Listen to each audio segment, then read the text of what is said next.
আজি আমাৰ সদৌ অসম ৰবিদাস সন্মিলন কেন্দ্ৰীয় সমিতিৰ বিশেষ সাংগঠনিক সভা আছিলে আৰু ইয়াতে সভাৰ ইতিমধ্যে অন্ত পৰিছে আৰু মই সভাপতিৰ পৰা বিশেষভাৱে জানিব বিচাৰিম তেওঁলোকৰ আজি আগন্তুক যি গুৰু জয়ন্তী আছে সেই বিষয়ে কিবা সিদ্ধান্ত হৈছে নেকি? হয়, আজি সদৌ অসম ৰবিদাস সন্মিলনৰ কেন্দ্ৰীয় সমিতিৰ উদ্যোগত আৰু বিশ্বনাথ জিলাৰ সহযোগত ইয়াত এই সভা অনুষ্ঠিত হ'ল। সভাত সৰ্বসন্মতিক্ৰমে অহা 2025 বৰ্ষত চন শ্ৰীমুনি গুৰু ৰবিদাস দেৱৰ জন্ম জয়ন্তী মোনাবাৰী বিশ্বনাথ জিলাৰ মোনাবাৰী এই স্থানতে অনুষ্ঠিত কৰা হ'ব, তাৰ এটা সিদ্ধান্ত হৈছে। আৰু সেই সিদ্ধান্ত অনুসৰি বৰ্তমান এটা পূৰ্ণাংগ শক্তিশালী উদযাপন সমিতিও গঠন কৰাৰ প্ৰয়াস কৰা হৈছে। আৰু ৰাইজে আজিৰ এই সভাখনৰ মাধ্যমত সভাখন সাফল্যমণ্ডিত কৰিবৰ বাবে যথেষ্ট তেওঁলোকে আগধন হিচাপে কিছু অৰিহণাও আগবঢ়াইছে।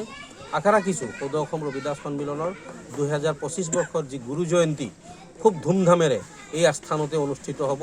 আৰু মোনাবাৰী অঞ্চলৰ এই ৰাইজৰ আমি সদৌ অসম ৰবিদাস সন্মিলনৰ প্ৰতিজন কৰ্মকৰ্তাই মোনাবাৰী ৰাইজক আমি ধন্যবাদ জ্ঞাপন কৰিছোঁ। ধন্যবাদ।